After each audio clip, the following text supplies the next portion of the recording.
पुणे तिथे काय उणे. पुण्यामध्ये घडलेली घटना ज्यामध्ये छत्रपती शिवाजी महाराजांचा अपमान केला एका महिलेने. छत्रपती शिवाजी महाराजांनी नेहमी आपल्याला शिकवण दिली आहे, की महिलेचा कधीही सन्मान केला पाहिजे. ह्या शिकवणीमुळे आज ती महिला कदाचित वाचली असेल.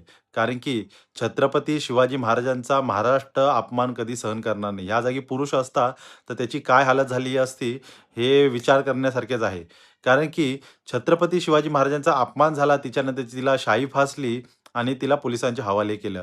पण काही काही लोकं जी तिथे उपस्थित होती, त्यांचं सांगणं होतं, की त्या महिलेकडे एक मोबाईल होता आणि त्या मोबाईलमध्ये फक्त एकच नंबर होता आणि त्या महिलेच्या मोबाईलच्या मागे एक चिठ्ठी होती आणि चिठ्ठीवरती काहीतरी लिहिलं होतं आणि त्या महिलेचं वाक्य होतं, की "काम हो गया."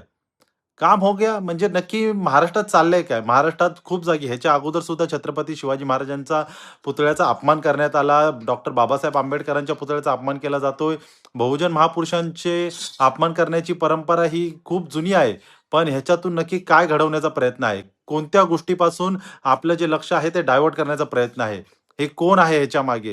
हे पोलिसांनी योग्य प्रतीने ह्या गोष्टीचा छडा लावला पाहिजे. कारण की महाराष्ट्रामध्ये कित्येक वर्ष झाले दंगली घडत नाहीये. ह्याचे कारण आहे महाराष्ट्रातली लोकं ही आता सुशिक्षित आणि त्यांना शत्रू आणि मित्र कळायला लागलेला आहे. महापुरुष कळायला लागले आहे, हे महत्त्वाचं आहे. बहुजन समाज आता जागृत झालेला आहे, सुशिक्षित झालेला आहे. त्याच्यामुळे महाराष्ट्रामध्ये दंगली घडत नाही.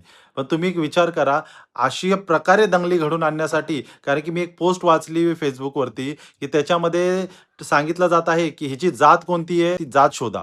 कशाला जात शोधा? जो चुकीचा वागतो आहे त्याला कोणती जात नसते. जो गुन्हेगार असतो त्याला गुन्हेगारच असतो. त्याला कोणती जात, कोणता धर्म काही नसतं. पण ही जाणून-बुजून तुमच्या मेंदूमध्ये पेरण्यासाठी ह्या गोष्टी केल्या जातात आहे. हे लक्षात ठेवा.